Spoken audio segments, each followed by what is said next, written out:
আসসালামু আলাইকুম। কেমন আছো বন্ধুরা? আজই আমরা দেখতে চলেছি কিভাবে মহান আল্লাহ তাআলা জালিম বাদশা ফেরাউনকে ধ্বংস করেছে পানির মাধ্যমে। গল্প শুরু একটি ভূমি যেখানে শত শত বছর ধরে এমন এক বাদশা শাসন করত যে শুধু মুকুটের মালিকই ছিল না, নিজেকে খোদা বলে দাবি করত। আমি তোমাদের সর্বশ্রেষ্ঠ রব।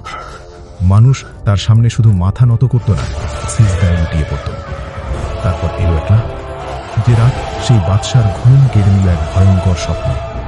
আর যখন মৃত্যু তার সামনে এসে দাঁড়ালো, সে এক ফোঁটা পানির সাথেও লড়তে পারল না।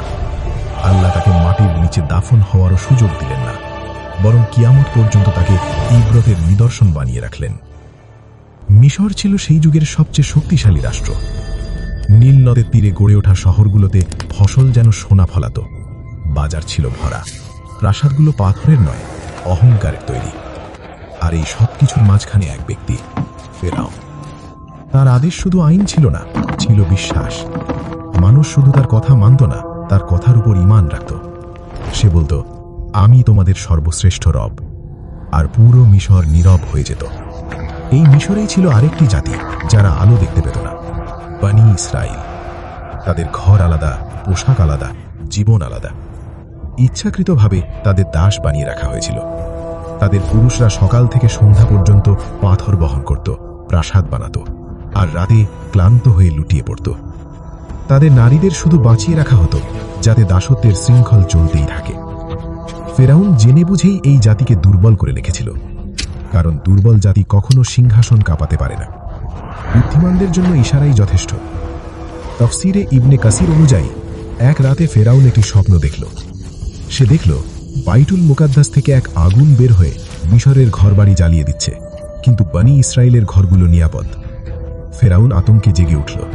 এই প্রথম সে নিজেকে দুর্বল অনুভব করল। সেই রাতেই জ্যোতিষী আর গায়েব জানার দাবিদারদের দরবারে ডাকা হলো, স্বপ্ন শোনানো হলো।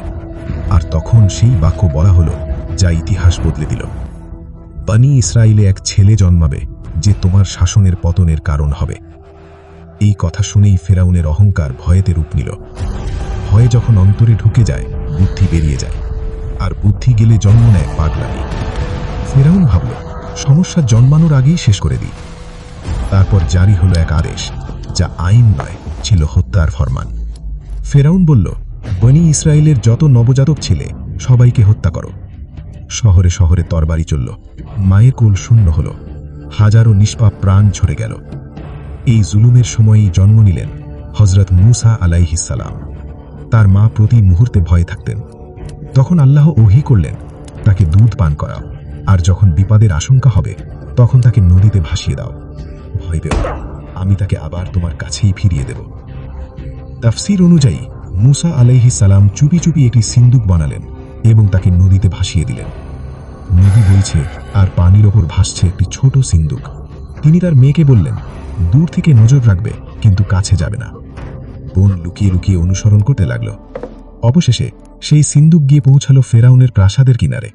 ফেরাউনের স্ত্রী হযরত আসিয়া সিন্দুকটি খুলতে বললেন। যেই তিনি শিশুটিকে দেখলেন, আল্লাহ তার অন্তরে রহমত ঠেলে দিলেন। তিনি সঙ্গে সঙ্গে বললেন, একে হত্যা করো না, হয়তো এটি আমাদের জন্য উপকারী হবে, অথবা আমরা একে সন্তান হিসেবে গ্রহণ করব। ফেরাউন শিশুটিকে দেখল, সে ছিল সেই জাতিরই সন্তান যাদের সে নিশ্চিহ্ন করতে চাইছিল। কিন্তু অহংকার বলে উঠল, এই শিশু কি বা ক্ষতি করতে পারবে। আর এখান থেকেই শুরু হলো ফেরাউনের পতনের সময়। মূসা আলাইহিস সালাম অন্য কোনো নারীর দুধ গ্রহণ করলেন না। প্রাসাদে হাহাকার পড়ে গেল। তখন তার বোন এগিয়ে এসে বলল, আমি আপনাদের এমন এক নারীর কথা জানি যিনি এই শিশুর ভালোভাবে লালন পালন করতে পারবেন। এইভাবেই যে মা তার সন্তানকে নদীতে ভাসিয়ে দিয়েছিলেন, আল্লাহ তাকে প্রাসাদের সম্মান সহ তার সন্তানের কাছে ফিরিয়ে দিলেন। সময় পেরিয়ে গেল। মূসা আলাইহিস সালাম যুবক হলেন। আল্লাহ বলেন, যখন তিনি পূর্ণ শক্তি আর প্রজ্ঞায় পৌঁছালেন, আমি তাকে হিকমত আর জ্ঞান দান করলাম। একদিন মূসা আলাইহিস সালাম শহরে প্রবেশ করলেন। তিনি দেখলেন দুজন মানুষ ঝগড়া করছে, একজন বনী ইসরায়েলের, অন্যজন মিশরীয়। বনী ইসরায়েলের লোকটি চিৎকার করে বলল, আমাকে সাহায্য করো। সে আর্তনাদ সরাসরি মূসা আলাইহিস সালামের হৃদয়ে আঘাত করল। মূসা আলাইহিস সালাম এগিয়ে গেলেন। তিনি একটি ঘুষি মারলেন। মিশরীয় লোকটি মাটিতে লুটিয়ে পড়ল, আর উঠল না। মূসা আলাইহিস সালাম বুঝে গেলেন এটা হত্যা হয়ে গেছে। তিনি সঙ্গে সঙ্গে আল্লাহর কাছে ক্ষমা চাইলেন। আল্লাহ বলেন, অতঃপর আমি তাকে ক্ষমা করে দিলাম। কিন্তু মিশর ক্ষমা করল না। শহরে গুজব ছড়িয়ে পড়ল, দরবারে হইচই শুরু হল। ফিরাউনের মুখ রাগে লাল হয়ে উঠল। হুকুম জারি হল, মূসাকে হত্যা করা হবে। ঠিক তখনই শহরের অন্য প্রান্ত থেকে একজন লোক দৌড়ে এলো এবং বলল, হে মূসা, নেতারা তোমাকে হত্যা করার ষড়যন্ত্র করছে, এখান থেকে বেরিয়ে যাও। মূসা আলাইহিসসালাম পেছনে ফিরে তাকালেন না। না কোনো ধন সম্পদ, না কোনো সামগ্রী, শুধু ঈমান। আল্লাহ বলেন, তিনি ভয় আর আশার মাঝখানে শহর ত্যাগ করলেন। মরুভূমি, তীব্র গরম, ক্ষুধা, পিপাসা, আর মূসা আলাইহিসসালামের মুখে শুধু একটাই দোয়া, হে আমার রব, আমাকে জালিমদের হাত থেকে রক্ষা করো এবং তোমার নিরাপত্তার ছায়ায় আশ্রয় দাও। অবশেষে মূসা আলাইহিসসালাম মাদিয়ানে পৌঁছালেন, শহরের বাইরে একটি কূপের কাছে, যেখানে পুরুষেরা তাদের পশুদের পানি পান করাচ্ছিল। দূরে দুইজন মেয়ে নীরবে দাঁড়িয়েছিল। মূসা আলাইহিসসালাম জিজ্ঞেস করলেন, তোমরা কূপ থেকে পানি নিচ্ছ না কেন? তারা বলল, আমরা অপেক্ষা করি যতক্ষণ না পুরুষেরা চলে যায়, আর আমাদের বাবা খুবই বৃদ্ধ। মূসা আলাইহিসসালাম এগিয়ে গেলেন একাই এবং তাদের পশুগুলোকে পানি পান করালেন। এরপর সেখান থেকে সরে গিয়ে একটি গাছের ছায়ায় বসে বললেন, হে আমার রব, তুমি আমার প্রতি যে কল্যাণী অবতীর্ণ করো, আমি তার একান্ত মুখাপেক্ষী। কিছুক্ষণ পর এক মেয়ে এসে বলল, আমার বাবা আপনাকে ডাকছেন, আপনি যে সাহায্য করেছেন তার জন্য কৃতজ্ঞতা জানাতে। সেই বৃদ্ধ ছিলেন হযরত শুআয়ব আলাইহিসসালাম। বেশিরভাগ মুফাসসিরদের মতে মূসা আলাইহিসসালাম তার পুরো ঘটনা বর্ণনা করলেন। শুআয়ব আলাইহিসসালাম বললেন, ভয় পেও না, এখন তুমি জালিমদের হাত থেকে নিরাপদ। শুআয়ব আলাইহিসসালামের মেয়ে বলল, আব্বা, এদের কাজে নিয়োগ দিন, এরা শক্তিশালীও বটে, আবার আমানতদারও। হযরত শুআয়ব আলাইহিসসালাম বললেন, আমি চাই আমার এক মেয়ের সঙ্গে তোমার বিয়ে দিতে। শর্ত হলো, তুমি আমাদের 8 বছর খেদমত করবে, আর যদি 10 বছর পূর্ণ করো তা তোমার ইচ্ছা। মূসা আলাইহিসসালাম তা গ্রহণ করলেন। এই 10 বছর ছিল সাধারণ কোনো বছর নয়। ছাগল চড়ানো, নিঃসঙ্গতা, ধৈর্য, রহমত। মিশরের রাজপুত্র এখন একজন রাখাল, আর আল্লাহ এখান থেকেই নবী তৈরি করেন। যখন সময় পূর্ণ হল, মূসা আলাইহিসসালাম তার স্ত্রীকে নিয়ে মিশরের দিকে রওনা হলেন। রাতের সময়, শীত, মরুভূমি। হঠাৎ মূসা আলাইহিসসালাম দূরের এক পাহাড়ে একটি আলো দেখতে পেলেন। তিনি তার স্ত্রীকে বললেন, তুমি এখানেই থাকো, আমি আগুন নিয়ে আসছি, অথবা কোনো পথের সন্ধান করে আসছি। কিন্তু সেটা আগুন ছিল না। মূসা আলাইহিসসালাম যখন কাছে গেলেন, একটি আওয়াজ এলো, হে মূসা। মূসা আলাইহিসসালামের শরীর কেঁপে উঠল। আমিই তোমার রব, তোমার জুতো খুলে ফেলো, তুমি পবিত্র উপত্যকা তুয়াতে আছো, আমি তোমাকে নির্বাচিত করেছি। আল্লাহ বললেন, ফিরাউনের কাছে যাও, সে সীমা লঙ্ঘন করেছে, তোমার লাঠি একটি নিদর্শন, আর আমি এতে বিশেষ শক্তি রেখেছি। মূসা আলাইহিসসালাম বললেন, হে আমার রব, আমার জিহবায় জড়তা আছে, আমার ভাই হারুন আলাইহিসসালামকে আমার সহকারী বানিয়ে দিন। আল্লাহ বললেন, তোমার দোয়া কবুল করা হলো। এরপর মূসা আলাইহিসসালাম তার ভাই হারুন আলাইহিসসালামকে সঙ্গে নিয়ে ফিরাউনের প্রাসাদে গেলেন। ফিরাউন তার অহংকারপূর্ণ হাসি নিয়ে বলল, তোমাদের রব কে? মূসা জবাব দিলেন, আমার রব তিনি, যিনি জীবন দেন এবং মৃত্যু দেন। ফিরাউন রাগে চিৎকার করে বলল, তোমরা কি আমাদের সঙ্গে খেলছ? আমাকে প্রমাণ করে দেখাও। মিশরের সবচেয়ে বড় বড় জাদুকরদের ডাকা হল। তারা দড়ি নিক্ষেপ করল, আর মানুষের চোখে সেগুলো সাপের মতো নড়াচড়া করতে লাগল। মানুষের হৃদয় কেঁপে উঠল।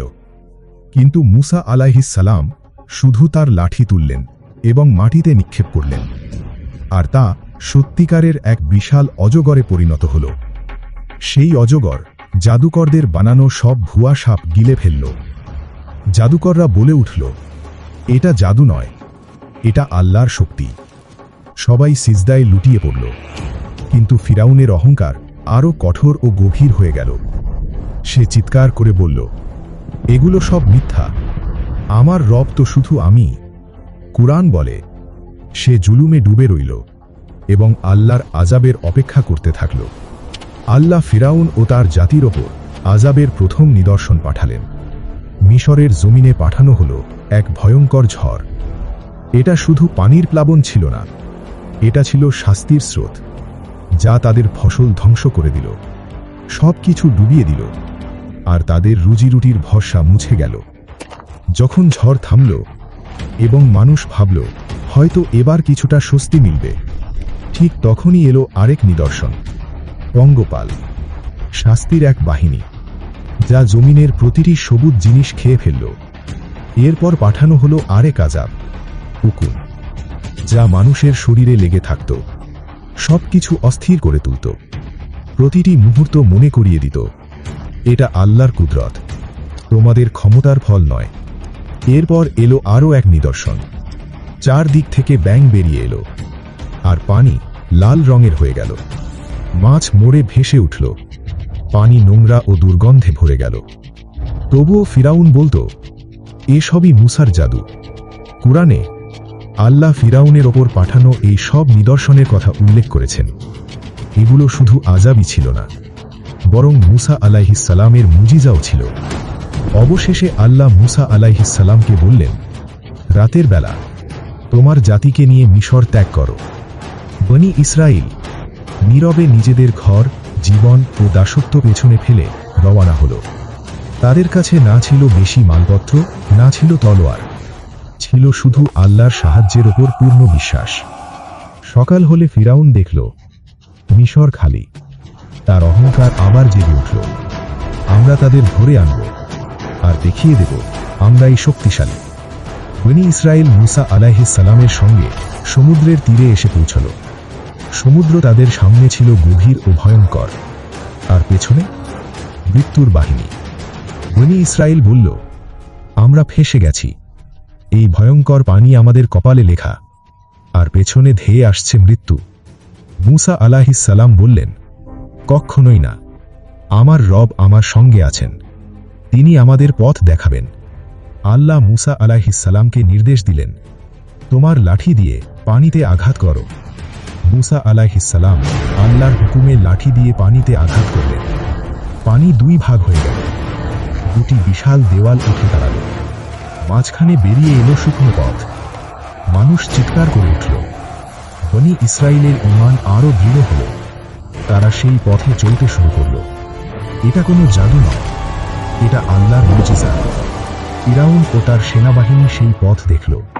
তবুও সে বলল, এটা আমরাও করতে পারি, আমাদের কেউ থামাতে পারবে না। সে তার সৈন্য ও ঘোড়াসহ পানির দেওয়ালের মাঝে ঢুকে পড়ল।